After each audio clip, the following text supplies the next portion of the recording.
Hey everybody, how's it going? It's Robert from Pro Life SF. And Anastasia from Survivors SF. And we are just finishing up some sidewalk counseling. Just wanted to point out a couple of things, that sign, that line, and just talk about this other stuff that's on the top of our mind while we're headed off to the rest of our day. Yeah, something is like, I've always wondered, so why are pro-choicers so against like sidewalk counseling, right? Sidewalk counseling is just pro-lifers offering choices to people. We're offering you the ability to go somewhere else, the ability to get help financially, lots of things like that. Why are you against choices if you're pro-choice? And that's just something we were wondering about. It really betrays the idea that you're against choice when you collaborate with the government to put laws in place like buffer zones, like no-go areas.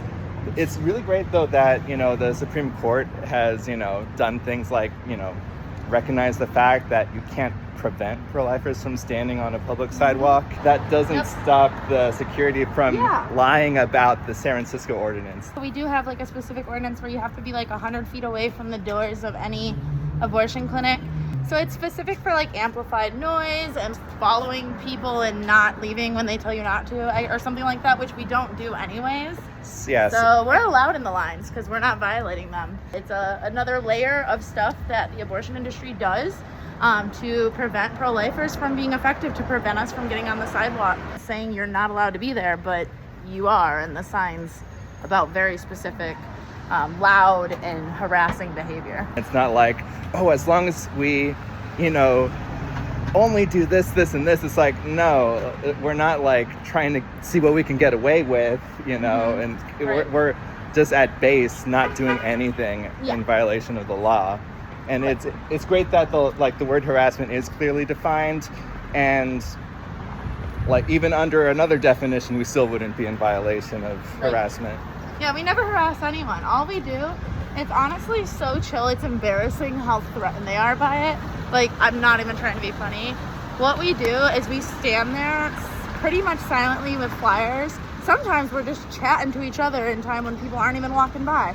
But all we do is stand there, and when people walk by, be like, would you like some free information?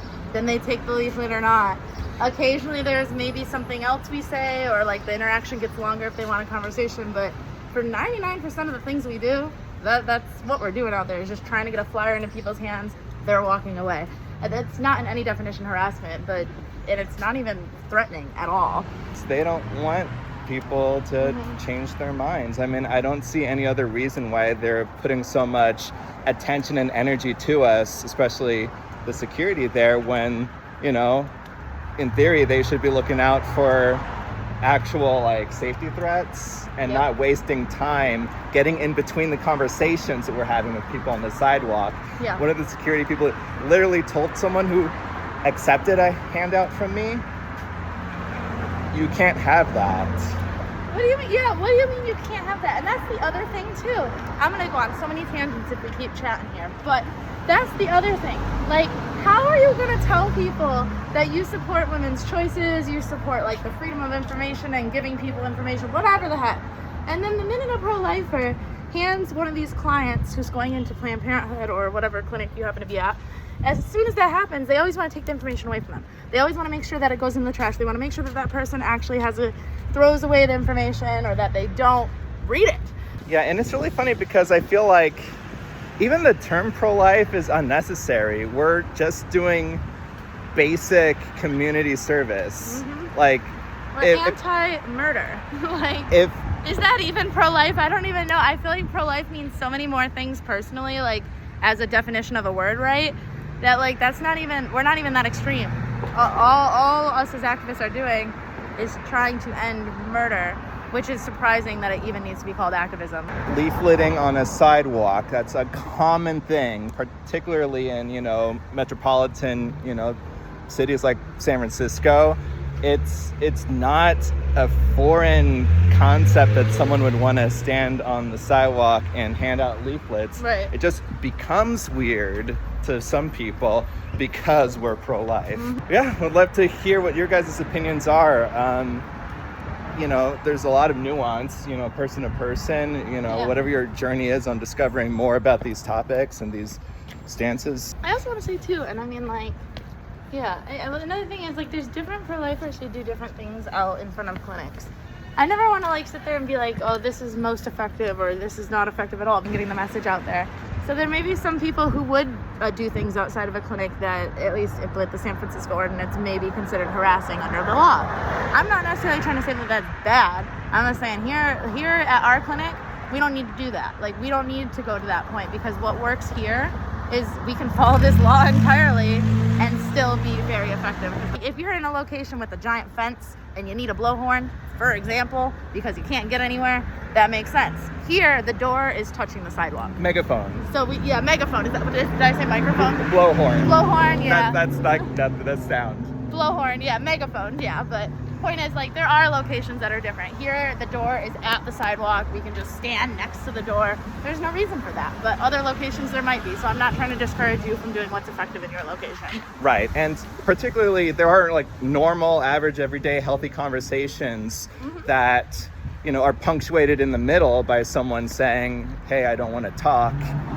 And depending on a lot of factors, it can be, you know, respectfully done to ignore that and just continue to try to assist that person, give another invitation to speak.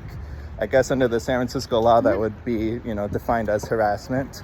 And that's basically what Anna is saying, that, you know, there's some things that might be considered harassment that most people wouldn't consider, that, you know, if someone so chose to do that as a, you know, pro-life, you know, outreach person, that's, you know, if they want to do that, go ahead. But, you know, we don't condone scaring or disrespecting someone or yelling at somebody, name calling, anything like that. Yeah, I don't encourage you doing anything intentionally to break the law or to intentionally nothing with malice hurt people or with malice, or hatred. Yeah.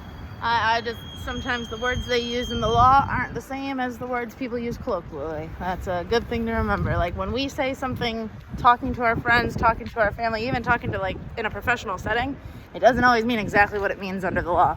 And when you do see it and it's in our area, let us know so we can help put an end to that. Yep, definitely. Like, definitely. If anyone is actually harassing people, I will be the first one when it comes to my attention to be like, they shouldn't be doing that. Let's work together on that. So, yeah.